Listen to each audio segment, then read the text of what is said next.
Hi friends, நான் உங்கள் Rajasekar from PR works and talks. இது நம்ம யூடியூப் சேனல். நம்ம சேனல் இன்னும் சப்ஸ்கிரைப் பண்ணாமல் இருந்தால் பண்ணிக்கோங்க. அப்போ தான் நம்ம சேனல் போடக்கூடிய எல்லா வீடியோஸினுடைய நோட்டிஃபிகேஷன் உங்களுக்கு வரும். அதை ஓப்பன் பண்ணி அதில் இருக்கக்கூடிய கதைகள் எல்லாமே நீங்கள் கேட்கலாம். அற்புதமான அருமையான கதைகளாக தேர்ந்தெடுத்து நம்ம சேனல் மூலமாக கொடுத்துட்ருக்கோம்.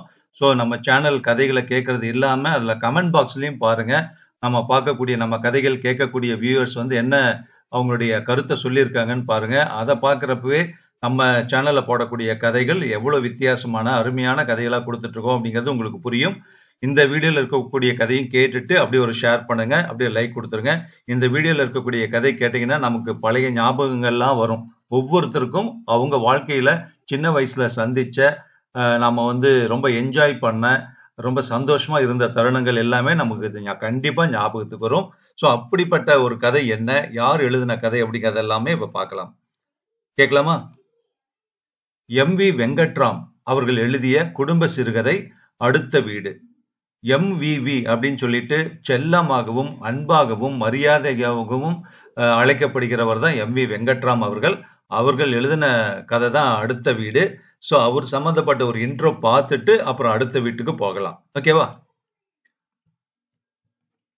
எம்.வி. வெங்கட்ராம் அப்படிங்கிறவர் வந்து சுருக்கமா எம்.வி.வி. அப்படின்னு எழுத்துலகத்திலையும் இலக்கிய உலகத்திலையும் அன்போடு அழைக்கப்படுபவர். அவருடைய பிறந்த தேதி வந்து பாத்தீங்கன்னா மே 18, 1920 கும்பகோணம் சார்ந்தவர். அங்கதான் அவருடைய பெற்றோர்கள் வந்து வீரையர் மற்றும் ருக்மணி அம்மாள். அவங்க தான் வந்து பெற்றவங்க. ஆனா அதுக்கப்புறம் வந்து இன்னொரு தம்பதிகள் வந்து அவரை வந்து தத்து எடுத்துக்கிட்டாங்கன்னு ஒரு குறிப்பு இருக்கு. அதே நேரத்துல அவங்க வாழ்க்கை துணைவி பெயர் வந்து ருக்மணி. அவங்களுக்கு வந்து 4 மகன்கள் மற்றும் 3 மகள்கள் இருக்காங்க. அவர் வந்து தமிழ் சிறுகதை இலக்கிய வளர்ச்சிக்கு பெரிய பங்களிப்பு நல்கியிருக்காரு அப்படின்னு சொல்லிட்டு சொல்லியிருக்காங்க. ஒரு பிரபலமான அருமையான அற்புதமான ஒரு தமிழக எழுத்தாளர். சௌராஷ்டிர குடும்பத்துல பிறந்தவர். அவர் தன்னுடைய முதல் கதையை வந்து 16 வயசுல எழுதியிருக்காரு. அதுவும் எந்த பத்திரிகையில வந்தது அப்படின்னா மணிக்கொடி பத்திரிகையில வந்தது. மணிக்கொடி பத்திரிகையில ஒரு கதை வருது, அதுல அது பிரசுரம் ஆகுது அப்படின்னா அவ்வளோ சாதாரணமாலாம் ஆயிடாது. ஒரு பெரிய இலக்கிய பத்திரிகை. ஸோ அதுல ஒரு கதை வருது அப்படிங்கிறப்ப ரொம்ப ரொம்ப ஒரு கொடுத்து வச்சிருக்கணும்னு சொல்லுவாங்க. அதுல அவருடைய முதல் கதை, அதுவும் அவருடைய 16வது வயதுல வந்தது அப்படிங்கிறது வந்து ஒரு குறிப்பிடத்தக்க ஒரு விஷயம். அது வந்து சிட்டுக்குருவி அப்படிங்கிற ஒரு கதை. அதே மாதிரி அந்த மணிக்கொடி பத்திரிகையினுடைய கடைசி கொழுந்து அப்படின்னு இவரை சொல்லுவாங்க. ஏன்னா அந்த பழைய நிறைய எழுத்தாளர்களை வந்து அந்த மணிக்கொடி பத்திரிகை ஊக்கப்படுத்தி இருக்கு, பிரபலப்படுத்தி இருக்கு. அதுல கடைசியான ஒரு வந்த எழுத்தாளர் தான் வந்து எம்.வி.வி. அப்படின்னு சொல்லுவாங்க. அதனால ஒரு கடைக்குட்டி எழுத்தாளர், மணிக்கொடியினுடைய கடைக்குட்டி எழுத்தாளர் அல்லது கடைசி கொழுந்து அப்படிங்கிற மாதிரி அறியப்படுபவர் தான் எம்.வி.வி. அவர்கள். அவருடைய வந்து காதுகள் அப்படின்னு எழுதின ஒரு நாவலுக்கு வந்து சாகித்ய அகாடமி கிடைச்சிருக்கு. அது வந்து பாத்தீங்கன்னா 1993ல. ஓகேவா? முடிஞ்சதுன்னா அந்த கதை கிடைச்சது, அந்த நாவல் கிடைச்சதுன்னா நம்ம சேனல்ல அந்த நாவல்கள் கொடுக்கப்படும். நான் தேடிக்கிட்டே தான் இருக்கேன். ஓகேவா? ஸோ அடுத்து வந்து பாத்தீங்கன்னா ஒரு எக்கனாமிக்ஸ்ல வந்து பிஏ ஆனா ஒரு நிறைய கதைகளை வந்து ஆங்கிலத்திலிருந்து தமிழுக்கு வந்து மொழிபெயர்ச்சி எழுதியிருக்காரு. ஸோ அப்பவே வந்து நிறைய தமிழ் எழுத்தாளர், மூத்த எழுத்தாளர்கள் பார்த்தீங்கன்னா புதுமை பித்தன், எம்.வி.வி., கானாசு, இது மாதிரி நிறைய எழுத்தாளர்கள் பார்த்தீங்கன்னா அவ்வளோ ஆங்கில அறிவும் இருந்திருக்கு அவங்களுக்கு. அதனாலதான் மொழிபெயர்ப்பு கதைகளை வந்து நிறைய வேற மொழியில இருந்து குறிப்பா ஆங்கிலத்துல இருக்குன்னா அதை வந்து தமிழ்ல மொழிபெயர்த்துக்கான சாத்தியக்கூறுகள் அவங்களுக்கெல்லாம் இருந்திருக்கு. அவ்வளோ ஆங்கில அறிவு இருந்திருக்கு. ஓகேவா? இவர் ஜஸ்ட் ஒரு யூஜி பிஏ எக்கனாமிக்ஸ் தான் படிச்சிருக்காரு. ஆனா அந்த காலத்து எஸ்எஸ்எல்சி, அந்த காலத்து 8வது அப்படின்னாலும் சொல்லுவாங்க இல்லையா? ஸோ அது மாதிரியான படிப்பு, ஞானம், அறிவு எல்லாமே அந்த காலத்து ஆட்களுக்கு இருந்திருக்கு. இன்னைக்கு நாம வந்து எவ்வளவோ பிஜிஓ, பிஜி கோர்ஸோ, பிஹெச்டியோ முடிச்சா கூட அந்த நாலேஜ் வந்து நமக்கு இருக்கா அப்படிங்கிறது வந்து இந்த காலத்துல ரொம்ப சந்தேகமான விஷயம்தான். அதே நேரத்தில் அவர் ஆரம்பத்துல வந்து பட்டு ஜரிகை வணிகம் தான் செஞ்சவர். சௌராஷ்டிராக்காரர் இல்லையா? ஸோ அவரு அதுல எல்லாமே பிசினஸ்ல தான் இருப்பாங்க. இவருக்கு எழுத்து உலகத்து மேல வந்து ரொம்ப தனி ஆர்வம் வந்ததுனால இப்ப கொஞ்சம் கொஞ்சமா பிரைவேட்டா பார்ட் டைமா வந்து கதைகள் எழுதினவர் வந்து முழு நேர எழுத்தாளரா ஆயிட்டாரு. அவர் வந்து பாத்தீங்கன்னா பழனியப்பா பிரதர்ஸ் நமக்கு எல்லாத்துக்கும் அறிமுகமானவர். கோனார் தமிழ் உரை வந்து நோட்ஸ் இருக்கு இல்லையா? கோனால் தமிழ் உரை அந்த ஸ்கூல்ல படிச்சவங்க தமிழ் புத்தகத்துக்கான ஒரு நோட்ஸ்ன்னு சொல்லுவாங்க. கோனார் தமிழுரை வெளியிட்ட பத்திரிகை தான் நிறுவனம் தான் வந்து பழனியப்பா பிரதர்ஸ். அவங்களுக்காக வந்து 60 சிறு நூல்கள் எல்லாம் எழுதி கொடுத்திருக்காரு. ஏன்னா பழனியப்பா பிரதர்ஸ் வந்து பள்ளி மாணவர்களுக்கான புத்தகங்கள வந்து வெளியிடக்கூடிய ஒரு நிறுவனம். அதே மாதிரி தேச தலைவர்கள் பற்றிய பள்ளி குழந்தைகளுக்கான நூல்கள் நிறைய இவர் எழுதி வந்திருக்கு. தேனி அப்படிங்கிற ஒரு இலக்கிய இதழ வந்து நடத்தியிருக்காரு. அந்த இதழ்ல மௌனி உட்பட நிறைய எழுத்தாளர்களுடைய கதைகள வந்து அதுல வந்து பிரசுரம் பண்ணியிருக்காரு. அந்த அளவு ரொம்ப பாப்புலரான ஒரு ரைட்டர்ஸ் அண்ட் பப்ளிஷரா இருந்திருக்காரு. அதே நேரத்துல அவர் எழுதின நாவல்கள் என்னென்ன அப்படின்னா, நித்திய கன்னி. அது ரொம்ப ரொம்ப பிரபலமான ஒரு நாவல். நானே கேள்விப்பட்டிருக்கேன். ஆனா படிச்சது இல்ல. இருட்டு, உயிரின் யாத்திரை, அரும்பு, ஒரு பெண் போராடுகிறாள், வேள்வித்தி. வேள்வித்தியும் அதே மாரி தான். ரொம்ப ரொம்ப பிரபலமான ஒரு நாவல். மணமலர், காதுகள். காதுகள் தான் நான் சொன்னேன். சாகித்ய அகாடமி விருது பெற்ற ஒரு நாவல் 1993ல. அப்புறம் அக்கரை பச்சை, எல்லோரும் நல்லவரே. அது வந்து ஒரு எல்லோரும் நல்லவரேங்கிறது வந்து ஒரு மொழிபெயர்ப்பு நாவல் 1963ல வந்திருக்கு. அதுக்கப்புறம் சிறுகதை தொகுப்பு தொகுதிகள் நிறைய வந்திருக்கு. குயிலி 1964, மாளிகை வாசம் 1964, வரவும் செலவும் 1966, மோகினி 1965, உறங்காத கண்கள் 1968, இனி புதிதாய் 1992, எம்.வி. வெங்கட்ராம் சிறுகதைகள் அப்படின்னு சொல்லிட்டு 1992. இது மாதிரியான பல வருடங்கள் அவருடைய படைப்புகள், நூல்கள் வெளிவந்திருக்கு. குறுநாவல்கள் வந்து நிறைய எழுதியிருக்காரு. நானும் உன்னோடு அப்படிங்கிற குறுநாவல் உட்பட 6 குறுநாவல்கள் வந்து தொகுப்பாக வெளிவந்திருக்கு.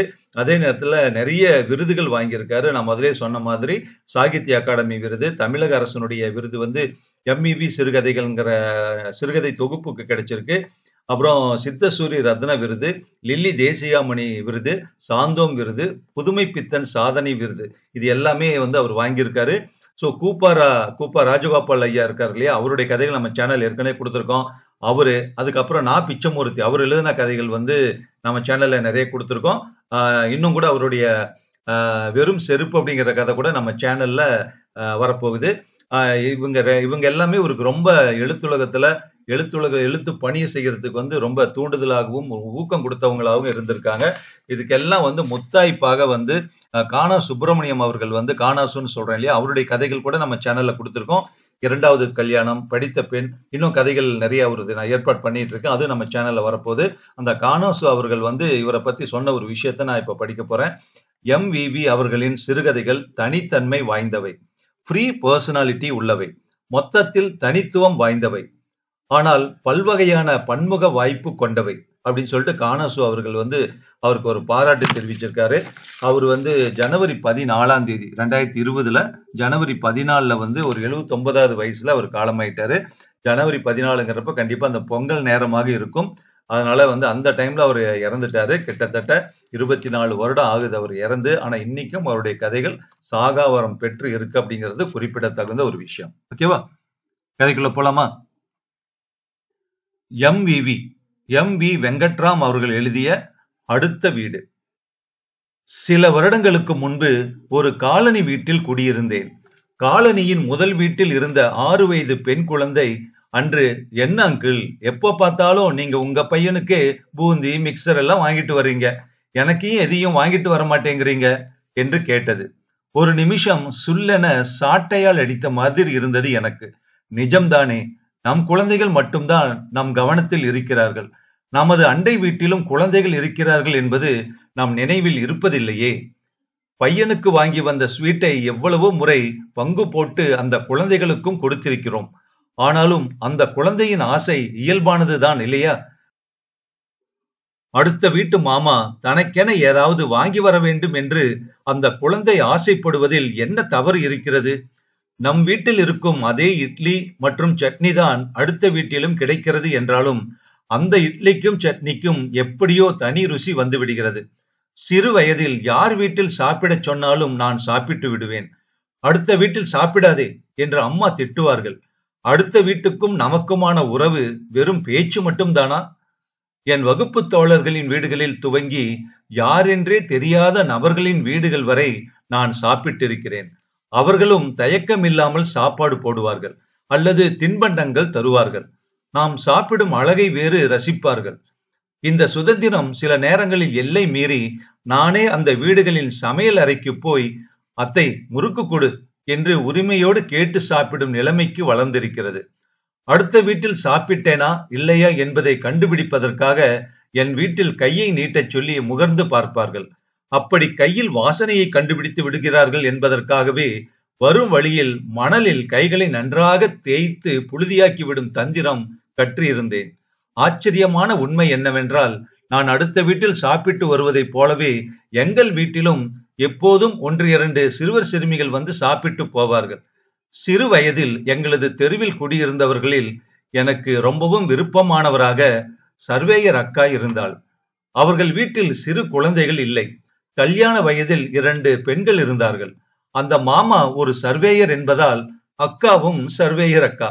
அவளுக்கு வேலையே இருக்காது என்பது போல எப்போதும் வீட்டில் தாயம் ஆடிக்கொண்டும் சிறுவர்களை அழைத்து வைத்து பேசிக்கொண்டும் இருப்பாள். அக்காவின் ஊர் பந்தல்குடி. வாரம் ஒரு முறை தன் அம்மாவின் வீட்டுக்கு போய்விடுவாள். ஊரில் இருந்து திரும்பி வரும்போது கருப்பட்டி மிட்டாய், பொரி உருண்டை, பால்கோவா என்று ஏதாவது கொண்டு வந்து கூப்பிட்டு கொடுப்பாள். சர்வேயர் அக்காவுக்கு பையன் இல்லை என்பதால் சிறுவர்கள் மீது மிக வாஞ்சையாக இருப்பாள். நான் சாப்பிடும் போது தலையை தடவியபடி மெதுவா சாப்பிட்றா என்று சொல்லுவாள். சாப்பிட்டு முடித்து நாக்கில் சுவையடங்காது இன்னொரு பண்டத்துக்காக அவள் முகத்தை பார்க்கும்போது கேலியாக போதண்டா தீர்ந்து போச்சு என்று சொல்வாள். ஆனால் அவள் மடியில் இன்னொரு பொரி உருண்டை இருக்கும் என்பது எனக்கு நிச்சயம் தெரியும். ஒரு முறை அக்கா ஊருக்கு புறப்படும் நாளில் அவளோடு நானும் ஊருக்கு வருவேன் என்று முரண்டு பிடித்து தெருவில் விழுந்து அழுதேன். என்னை சமாதானம் செய்ய முடியாமல் அக்கா என்னை கூட்டிக் கொண்டு போவதற்காக சம்மதித்தாள். இருவருமாக பஸ் ஏறி அவளது ஊரான பந்தல்குடிக்கு போய் சேர்ந்தபோது இரவாகி இருந்தது. அவர்கள் வீட்டில் யாவரும் உறங்கி இருந்தார்கள். எனக்கு வழியில் வயிறு பசிக்க துவங்கிவிட்டது. வீட்டில் போய் சாப்பிடலாம் என்று அக்கா சொன்னதால் வழியில் கிடைத்த அதிரசத்தை சாப்பிட்டு விட்டு அவள் ஊரை பார்க்கும் ஆவலில் இருந்தேன். எங்கள் ஊரை போலவே அதுவும் சிறிய ஊர்தான். ஊர் இருட்டி இருந்தது. தெருவில் கட்டப்பட்டிருந்த ஆட்டுக்குட்டிகள் கூட துவண்டு படுத்திருந்தன. தெரு விளக்கில்லாத கிராமம் என்பதால் சாக்கடைகளை தாண்டி தாண்டி அவள் வீட்டுக்கு சென்றோம். நான் நினைத்ததற்கு மாறாக அந்த வீடு மிகச் சிறியதாக இருந்தது. வீட்டில் வயதான நபர் ஒருவர் கயிற்று கட்டிலில் சுருண்டு படுத்திருந்தார். சர்வேயர் அக்கா வந்த சத்தத்தை கேட்டு பாட்டி ஒருத்தி சிம்னி விளக்கை தூண்டிவிட்டாள். என்னை அவர்கள் யார் என்று கூட கேட்கவில்லை. ரகசியமான குரலில் சர்வேயர் அக்கா, சாப்பிடுவதற்கு என்ன இருக்கிறது என்று கேட்டாள். கொஞ்சம் புளிச்ச கஞ்சி கிடந்தது, அதையும் கோழிக்கு ஊற்றிவிட்டேனே என்றாள் பாட்டி. சமையல் செய்து தருவதற்கு நேரமில்லை என்பதால் அக்கா எங்கிருந்தோ ஒரு கொய்யா பழத்தை தேடி எடுத்து வந்து, இத சாப்பிட்டு படுத்துக்க, காலையில உனக்கு பருப்பு குழம்பு வச்சு தர்றேன் என்று சமாதானம் செய்து தின்ன கொடுத்தாள். வீட்டு வாசலில் பாயை விரித்தாள். அக்கா எதையும் சாப்பிடவில்லை. அவள் மௌனமாக வானத்தை பார்த்தபடியே படுத்து கிடந்தாள். கொய்யா பழம் வயிற்றில் பசியை அதிகப்படுத்தி விட்டது போலும். தூக்கம் வராமல் புரண்டு கொண்டே கிடந்தேன். அக்கா உறங்கி இருந்தாள். தெருவில் நான் படுத்திருந்த இடத்துக்கு எதிரே ஒரு கழுதை கால்கள் கட்டப்பட்ட நிலையில் நின்று கொண்டிருந்தது. அது நெடுநேரமாக இருளில் ஒரு சிலை போல நின்றிருந்தது. நான் பசியில் இரவெல்லாம் புரண்டு கொண்டே இருந்தேன். காலையில் எழுந்தபோது அக்காவை காணவில்லை. அவள் காட்டு வேலைக்கு போய்விட்டாள் என்று அங்கிருந்த பாட்டி சொன்னாள். நான் உதட்டை கடித்தபடி வாசலில் கிடந்த உரலில் உட்கார்ந்து கொண்டேன். சாப்பிடுவதற்கு சோளக்கஞ்சி கொண்டு வந்து தந்தாள் பாட்டி. அது எனக்கு பிடிக்கவே இல்லை. எனக்கு இட்லி வேண்டும் என்று சொல்லி அழுதேன். இட்லிக்கு எங்க போறது என்று சொல்லி பாட்டி என் கண் முன்னே கஞ்சியை வைத்து விட்டு போய்விட்டாள். எனக்கு ஆத்திரமாக வந்தது. நேரம் ஆக ஆக பசியில் குடல் கவ்வ துவங்கியது. வழியில்லாமல் கஞ்சியை குடித்தேன். பாட்டி வீட்டுக்கு வந்த ஒரு சிறுவன் என்னை வினோதமாக பார்த்தபடி நின்றான். கட்டிலில் படுத்து கிடந்தவர் இருமிக் கொண்டே இருந்தார். பகல் நீண்டு விரிந்திருந்தது. மதியத்தின் போது அக்கா வீட்டுக்கு வந்து சமையலை ஆரம்பித்தாள். பாவற்காயும் வத்தல்களும் கொண்ட சாப்பாடு. எனக்கு வாய் குமட்டியது. அக்கா ஒரு மண்டை வெள்ளத்தை தொட்டுக்கொள்ள தந்தாள். 2 நாட்களில் நான் அக்காவுடன் 10 வார்த்தை பேச நேரமில்லாமல் போனது. அவளுக்கு இடிப்பது, முள் வெட்டுவது, தண்ணீர் தூக்குவது, திரிப்பது என ஓயாமல் வேலை இருந்து கொண்டே இருந்தது. எப்போது வீட்டுக்கு போவோம் என்று எனக்கு ஊருக்கு புறப்படும் போது அக்கா ஊர் வந்த இரவில் தான் கலற்றி வைத்த சேலையை திரும்ப கட்டிக்கொண்டாள். பஸ்ஸில் வரும்போது என் கையை பிடித்துக் கொண்டு நடந்த எதையும் என் வீட்டில் சொல்லக்கூடாது என்றாள். நானும் தலையாட்டினேன். வழியில் அவர் வாங்கி கொடுத்த வெள்ளரிக்காயை கூட தின்னாமல் பையில் வைத்துக் கொண்டேன். ஊர் வந்து சேர்ந்து தெருவில் வரும்போதே அவளை விட்டுவிட்டு ஓட்டமாக என் வீட்டுக்கு ஓடினேன். எதற்கு என்று காரணமில்லாமல் அழத் துவங்கினேன். அம்மா என்ன நடந்தது என்று கேட்டாள். நான் எதையும் சொல்லவில்லை. ஆனால் அழுகையை கட்டுப்படுத்தவே முடியவில்லை என்னால். அம்மா அக்கா வீட்டுக்கு போய் என்ன நடந்தது என்று கேட்டு வந்தாள். 2 நாட்களாகவே வீட்டு ஞாபகம் வந்து அழுது கொண்டே இருந்தான் என்று அக்கா பொய் சொல்லி அனுப்பியிருந்தாள். அதன் பிறகு ஏனோ சர்வேயர் அக்கா வீட்டின் பக்கம் போனாலே நிற்காமல் ஓடிவிடுவேன். அவள் தன் வீட்டு படியில் உட்கார்ந்தபடி என் பெயரை சொல்லி கூப்பிடுவாள். நான் திரும்பி கூட பார்ப்பதில்லை. ஒரு நாள் அவர்கள் வீட்டை காலி செய்து போகும்போது கூட அக்காவை பார்க்க போகவே இல்லை. பல வருடங்களுக்கு பிறகு ஒரு நாள் தற்செயலாக ராமேஸ்வரத்தில் ஒரு சத்திரத்தில் அவளை பார்த்தேன். எனக்கு வயது 16 கடந்திருந்தது. மீசை அரும்ப வளர்ந்திருந்தேன். அவளின் கைகளை பிடித்தபடி வாஞ்சியாக, அக்கா மேல கோபமாடா, ஏன் பேசவே மாட்டேங்கிற என்று கேட்டாள். அவள் கையை பிடித்திருப்பது கொஞ்சம் கூச்சமாக இருந்தது எனக்கு. கையை உதற முயன்றேன். பெரிய மனுஷன் ஆயிட்டேல்ல என்றபடி அவள் கண்கள் தானே கசிந்தன. ஆனால் அதை மற்றவர்கள் பார்த்துவிடக் கூடாது என்பது போல சிரித்தபடியே சொன்னாள். என் பொண்ணுங்கள்ல ஒருத்திய கட்டிக்கோ, உன்னை வீட்டோட மாப்பிள்ளைய வச்சு விதவிதமா சாப்பாடு போடுறேன்டா என்றாள் அவள். அவள் கைப்பிடியில் இருந்து தப்பி பல வருடங்களாகியும் அந்த பந்தல் குடி எளிய வீட்டின் காட்சிகள் ஒரு தைல வண்ண ஓவியம் போல அப்படியே என் மனதில் தன் நிறம் மங்காமல் இருக்கிறது. நகரில் இப்போதும் பகலிரவாக மூடி கிடக்கும் அண்டை வீடுகளை காணும் போது என்னை அறியாமல் அக்காவின் நினைவு வந்து விடுகிறது. பிரியமானவர்களை எதிர்பாராத இடத்தில் சந்திக்கும் தருணம் மிக அபூர்வமானது. அது பேச்சற்று மௌனத்தில் கரைந்து விடக்கூடியது. கேட்பதற்கும் சொல்வதற்கும் எவ்வளவோ இருந்த போதும் காலம் அந்த சந்தர்ப்பத்தை தராமல் நிசப்தமாக்கி விடுகிறது. அக்காவிடம் பேசுவதற்கு எவ்வளவோ இருக்கிறது. ஆனால் பேச்சு மனதிலிருந்து கிளைவிடவே இல்லை. அபூர்வமான தருணங்களில் ஒன்றாக இருந்த எதிர்பாராமையை எப்போதும் நினைவுபடுத்திக் கொண்டே இருக்கிறது. எம்பிபி அவர்கள் எழுதிய அடுத்த வீடு சிறுகதை முற்றும். எப்படி இருக்குங்க இந்த கதை? அடுத்த வீடு நம்ம வீடு மாதிரி அவ்வளோ அந்யோன்யமா, ஒரு சுதந்திரமா, ஜாலியா, சந்தோஷமா அடுத்த வீட்டுக்கு, எதிர் வீட்டுக்கு, பக்கத்து வீட்டுக்கெல்லாம் போய் அந்த குழந்தைகளோட நம்ம ஃப்ரெண்ட்ஸோட விளையாண்டு சாப்பிட்டு, அவங்க வீட்லயே சாப்பிட்டு வந்த காலங்கள், நம்ம வீட்டுக்கு அவங்க எல்லாம் வந்து சாப்பிட்டது, இது மாதிரியான காலங்கள் கண்டிப்பா அப்பெல்லாம் இருந்திருக்கு. என்னோட லைஃப்லயும் அதெல்லாம் நிறைய நடந்திருக்கு. அதை வந்து நமக்கு நினைவுபடுத்துற மாதிரி இந்த கதை இருக்கு. ஸோ சாப்பாடு, அக்காவோட அவங்க ஊருக்கு போய் சாப்பாடு சரியா இல்லை அப்படிங்கிறது வந்து அவன் மனசுல அப்படியே பசுமையா பதிஞ்சு போச்சு. பசுமையா அப்படிங்கறதுல அதை விட ஒரு வேதனையாகவே பதிஞ்சிருக்கு. அவனால மறக்கவே முடியல. ஸோ ஒரு சாப்பாட்டு பிரியனான பையன் அடுத்த வீட்டுக்கு போனா நல்ல சாப்பாடு, நல்ல தீனி திங்கணும்னு நினைச்ச பையனுக்கு அது கிடைக்கலையேங்கிற வருத்தம். அந்த பையன் கொஞ்சம் பெரியவனாகி சந்திச்சதுக்கு அப்புறம் கூட அந்த அம்மா சொல்றாங்க, சர்வேயர் அக்கா வந்து, இதால என் பொண்ணுகள் ஒருத்தியை கட்டிக்கடா, உனக்கு என் வீட்டுல மாப்பிள்ளையா வச்சு, வீட்டோட மாப்பிள்ளையா வச்சு உனக்கு வாய்க்கு ருசியா சமைச்சு போடுறேன் அப்படின்னு எல்லாம் சொல்றது கேட்கிறப்போ எவ்வளோ ஆசையாவும் அன்பாவும் ஒரு சந்தோஷமா கூட இருக்குன்னு சொல்லலாம்.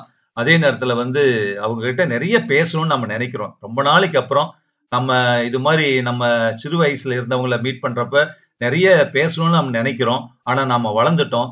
ஆனா அவங்களோட பேசுறதுக்கான சந்தர்ப்பங்கள் கிடைச்சாலும் நம்ம பேசுறதுக்கு முடியாம நம்ம வாயடிச்சு நிற்கக்கூடிய சந்தர்ப்பங்கள் நம்ம பல பேருடைய வாழ்க்கையில பல தடவை வந்திருக்கிறதுக்கான வாய்ப்புகள் இருக்கு. சோ அருமையான ஒரு கதையை வாசிச்ச திருப்தி எனக்கு இருக்கு. இப்ப இந்த கதையை பத்தியே ஒரு விமர்சனம் கூட இந்த கதையோடவே கூட கொடுத்திருக்காங்க. அதையும் நான் இப்ப படிக்கிறேன். எம்.வி. வெங்கட்ராமனின் ஏழை என்ற கதை. ஏழைங்கிற இன்னொரு கதை. எம்.வி. வெங்கட்ராமன் மிக சிறந்த சிறுகதை ஆசிரியர். அவரது கதை உலகம் நம்மை சுற்றிய மனிதர்களால் நிரம்பியது. சௌராஷ்டிர மக்களின் வாழ்க்கை பாடுகளை முக்கிய களமாக கொண்டது. வாழ்வின் போராட்டங்களும் துளி சந்தோஷமும் கலந்தது. இக்கதை கூட ஒரு மழை நாளில் 10 வருடங்களுக்கு பிறகு ராஜு என்ற மனிதனை தேடி அவனது காதலி கல்யாணி தனது மகன் கண்ணன் என்ற சிறுவனை கூட்டிக் கொண்டு வருகிறாள். வந்தவள் மழையில் நனைந்து போனதால் மாற்று உடை கேட்கிறாள். பிறகு சிறுவன் சாப்பிடுவதற்கு ஏதாவது வேண்டும் என்கிறாள். வீட்டில் நீராகாரம் மட்டுமே இருக்கிறது, அதாவது பழைய சோறு. அதை சிறுவன் சாப்பிடுகிறான். அவள் 2 நாட்களாக பட்டினி என்றும் தானே சமைத்து சாப்பிடாமல் வேறு எங்கும் சாப்பிடுவதில்லை என்றும் சொல்கிறாள். அவளை பல வருடங்களுக்கு முன்பு ராஜு காதலித்தான். அவளும் விரும்பினாள். திருமணம் கூட ஏற்பாடாகி இருந்தது. ஆனால் திருமணத்தன்று கல்யாணி காணாமல் போய்விடுகிறாள். இத்தனை வருடமாக எங்கே போயிருந்தாள் என்று தெரிந்து கொள்ள ஆசைப்படுகிறான் ராஜு. அவளோ மழை இரவில் அகல் விளக்கின் முன் பத்மாசனமிட்டு தியானம் செய்கிறாள்.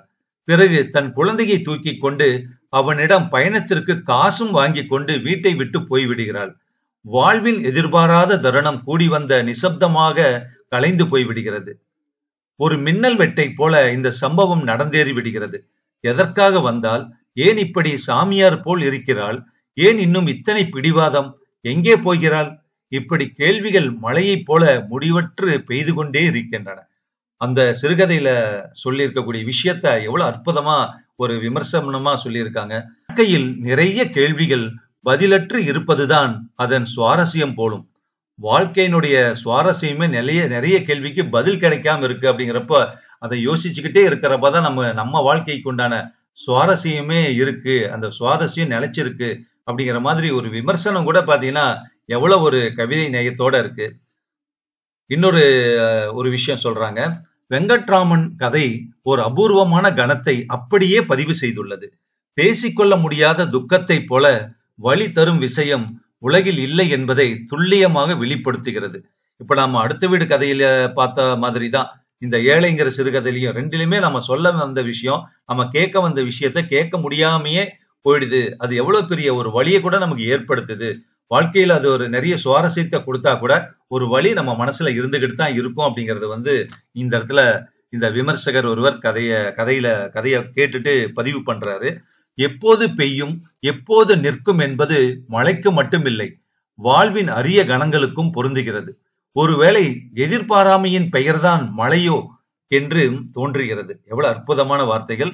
எம்.வி. வெங்கட்ராமன் அவர்கள் எழுதிய குடும்ப சிறுகதை அடுத்த வீடு முற்றம். அவருடைய மற்றொரு கதையில் சந்திக்கலாம். நன்றி, வணக்கம்.